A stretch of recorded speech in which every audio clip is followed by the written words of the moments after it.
when we talk about how your high school career went before we get to Queens and your decision to go there, you know, everything we've talked about so far in terms of your development has been like a straight line, right?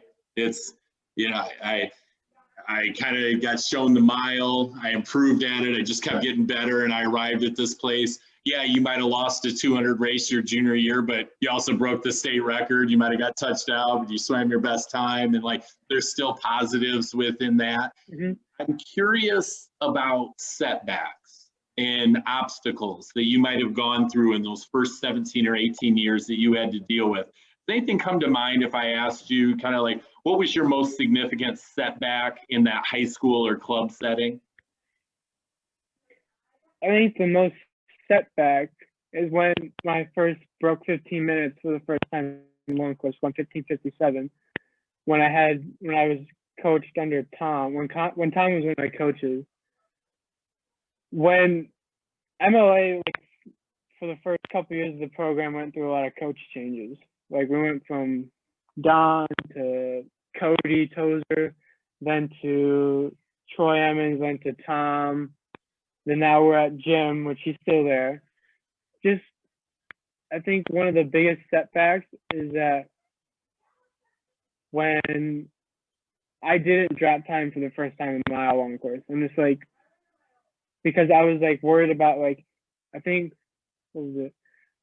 2016, so it was the Olympic trial year, and I would always write down splits, and that's what I think that's what I started doing that for the first time. And once I started worrying about splits, then everything in the mile just fell apart. Like I added like 20 seconds here, 10 seconds here, and that was probably like one of my biggest setbacks for the first couple years after going 15:57. And then every time I would swam that, I would just add time, and I was just confused on why I would keep adding time. I think it was of me writing down my splits, me worrying about them 24/7, always on my mind. Nowadays I don't do that anymore because I know I don't want to go back to me adding time like that again. That's a big part of the swimming journey, right? Kind of figuring out what works for you between the ears, not eating steak. Yeah. What, you know, like all types of, it's a puzzle, right? Tell me about when Queens and the recruitment began, and how did you wind up going to Queens?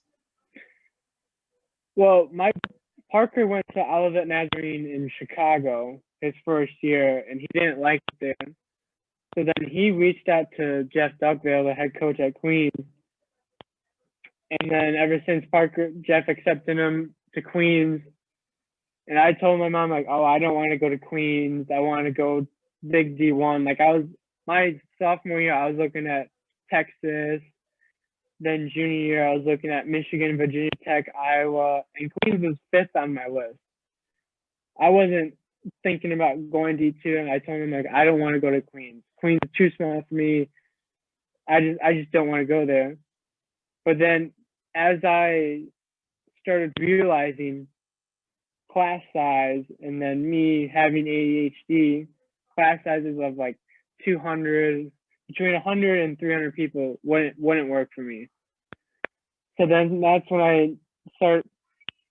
So I committed to Queens the summer before my senior year.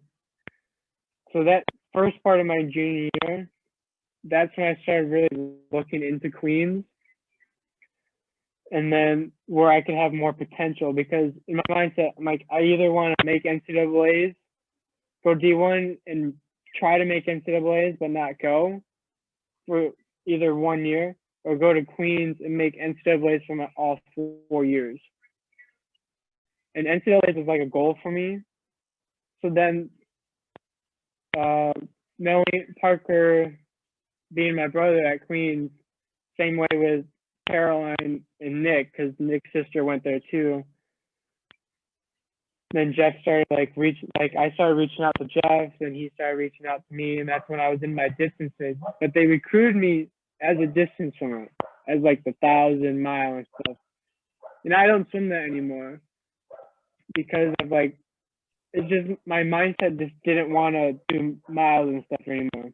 I wanted to And do with the sprint. 1,000 in D2, you were even more valuable, right? I mean, they were probably profiling you as a guy that could swim the 5, the 1,000, and the 1,650 at D2, right? You Yeah. had a lot of value there. Yeah. When I went 909 at like the 2017 state meets at the Aquatic Center, I was just like, holy crap. Like I remember like Jim having his hands on his head, like, oh my gosh, this kid's going fast. Then at the end of the race, I just remember him going, like running, like telling me like, I think you just made the state record list or something. Because I didn't look at Michigan state records and all that. I just remember him running to the office and looking at like, oh, there's only an 857. Like, okay. But then that's when I realized, I think that was the last time I kind of swam the 1,000 taper, because then my summer of before going off to college, I swam the 800 in long course at a pro meet, and it was not good. But all my other sprint events, like the 200, the 50, and the 100, were like my best events. So I just told Jim, I want to swim for my last juniors. I want to do the 50, 100, 200, and I'll throw the 400 in there just because. And then Jim got all mad at me. He's just like, I don't know why you're doing this. You shouldn't do this. But then once I posted up these fast times, 50.4, 23:02, 150.9, he was just like, I'm glad you swam these events, because then for me, it got MLA's name out there. And that's what my goal was, to go fast, but also to get MLA's name out there and to have recognition of MLA at like putting people at high levels, like Devin winning nationals in the 100 breast last year, me getting third at junior nationals in 2018 in Irvine, the 200 free, and all that. Yeah. Yeah, that's one of the things I wanted to get to here, and it's a great point to bring it up. You know, I obviously, in all my research, I picked up that 23:0 and that 50-point, 100, and like there's a point there. And I'm not saying you weren't a terrific long distance or long course swimmer before, but particularly being able to find that sprinting explosion in the long course pool, like there's a point there, in that, when you're 17, 18 years old, where you can make a strong case that some of your very best swims of your career were coming in short races and long course pools. Yeah. I first developed the sprinting in 2017 at Summer Juniors in New York, because I needed an event to fill my second day, because I had the mile on the first day, 400 free on the third day, and then the 200 on the fourth day, and the 800 on the last day.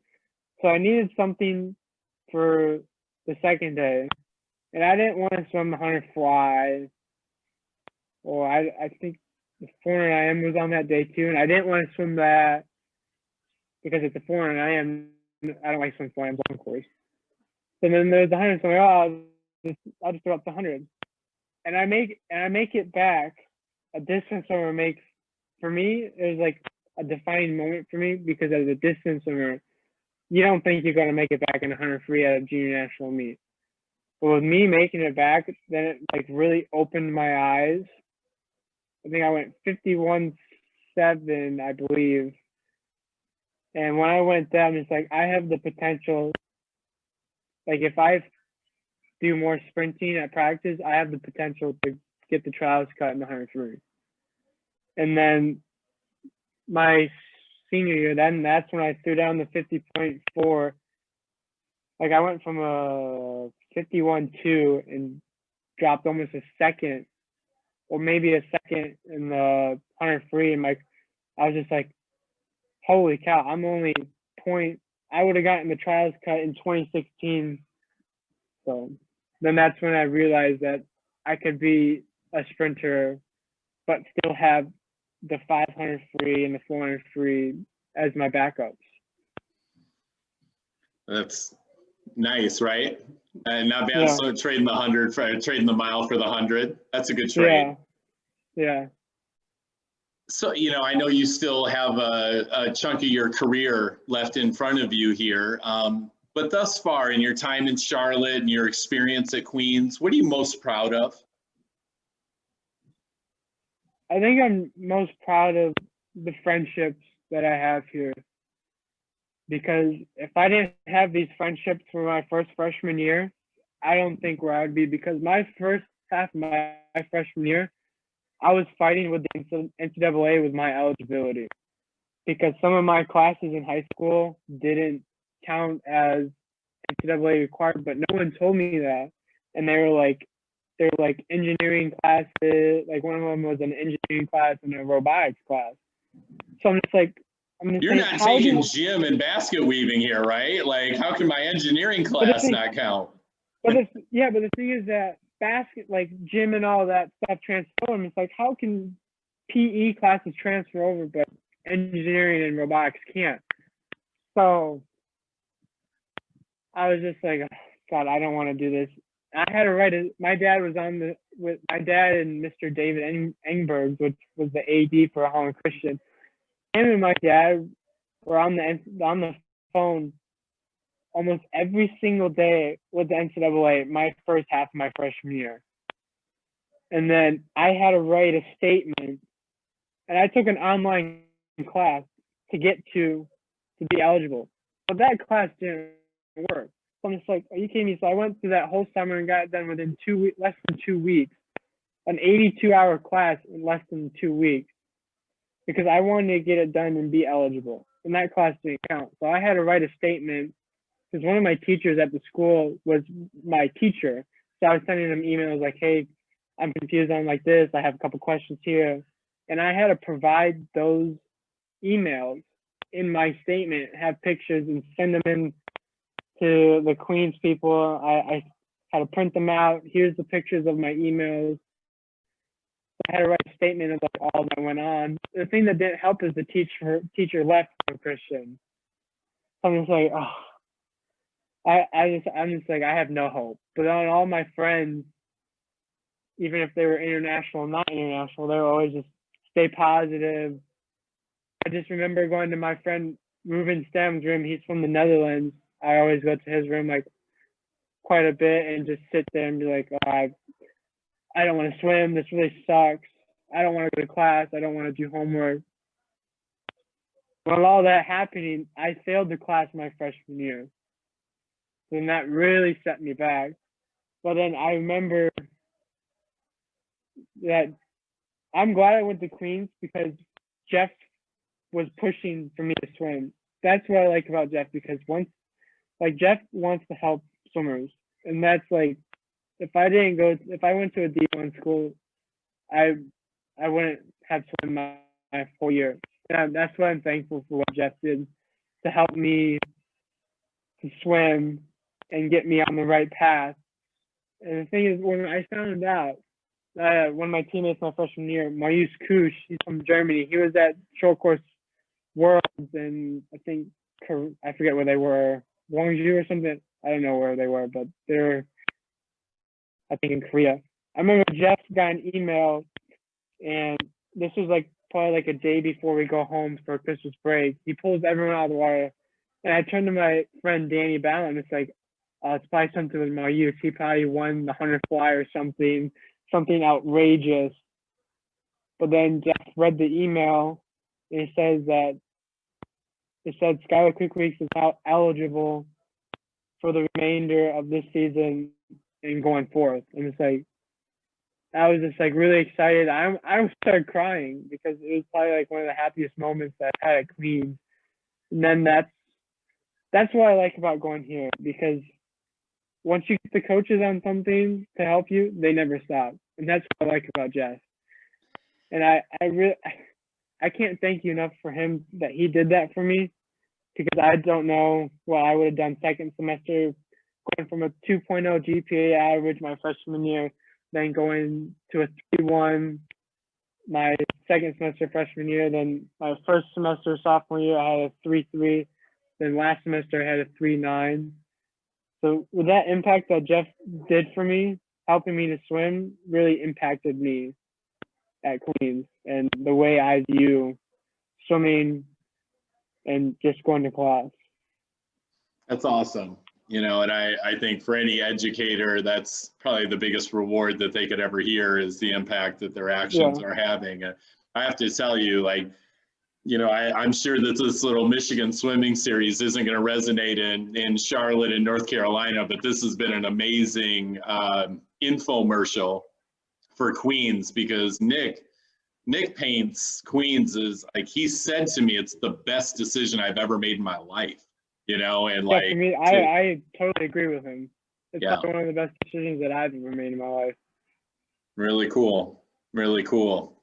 Well, I should, for these D1 programs, maybe I shouldn't put this stuff out there. If people start finding out that kids can go to a D2 school and come out on the back end saying it was the best thing they ever did in their life, it might change the way people think a little bit. Yeah, that's why I tell people on MLM, it's like, why are you going D1?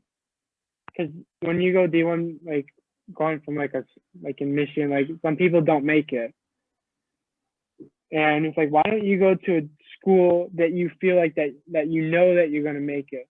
That's why I chose Queens, because I know that I'm going to make it here and do the best that I can and have my best potential at Queens. So that's why I chose it. It's great. One thing that you mentioned a little bit earlier, and we skated by it, and I just wanted to double back a little bit. So you mentioned you have ADHD, and I'm just curious, like, how does that affect you? Like, and maybe how does swimming jive with that? How does it impact you?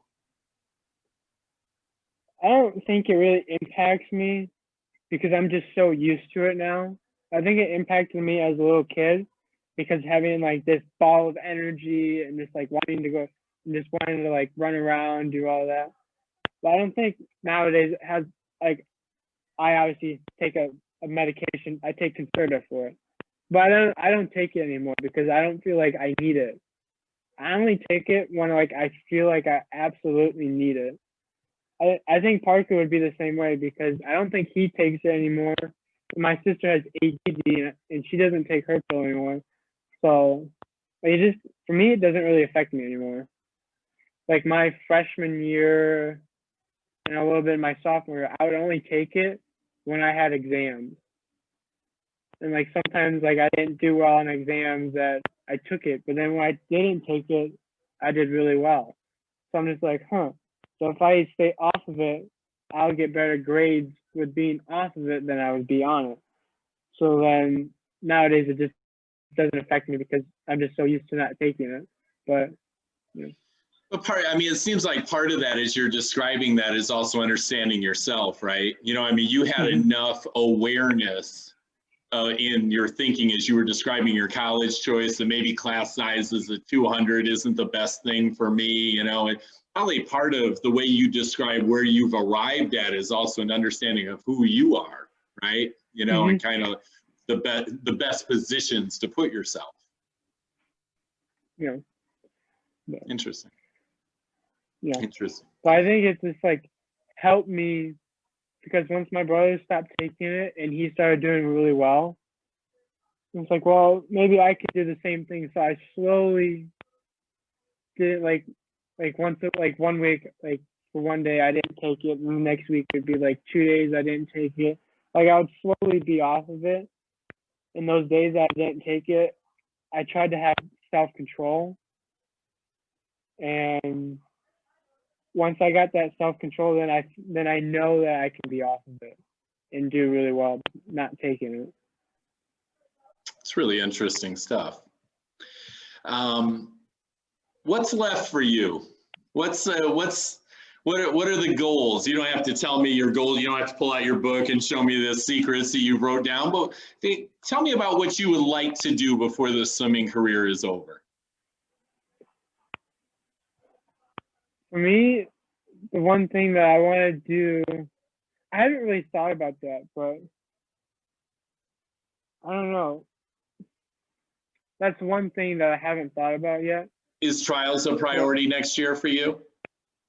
For trials, it will be a priority for me next year, and I want to try to qualify in one more event so that I have 2 events. Right now I have the 50. I want to try to get the 100. So what do you got to be like 49 plus? 50.445. Okay. I think that's what the goal. My best time is at 50.43. So if I just go my best time, then I have it. Gotcha. But another thing is I just want to create more friendships and more like fun moments with my teammates, and just having fun with my teammates. And just like before, most of my friends that people in my class this year are graduating this year because they're seniors, and I just want to have more friendship with them before I don't see them again, probably. I think I asked Nick a question of kind of like what he was most proud of in his time at Queens, and he told me the story of when they got back from the NCAAs his senior year, and he set the trophy down in front of the building, and you probably know the building better than I would, but as you guys were kind of returning back, and he set the trophy down, and he said they got all the trophies out and put them together, and he was able to kind of look at his 4 NCAA trophies, and it seems like an incredible environment and team setting, and obviously you described the relationships down there. It's really cool. One thing that I wanted to ask you before I let you go, and I should have asked this a little bit earlier, looking back to that 18 and under time, similar question to what I asked you about Queens. Of all the things that you accomplished in Michigan before you moved on to Charlotte in that next chapter, what was the thing that you did that you were most proud of in that chapter of your life? I think the most proudest moment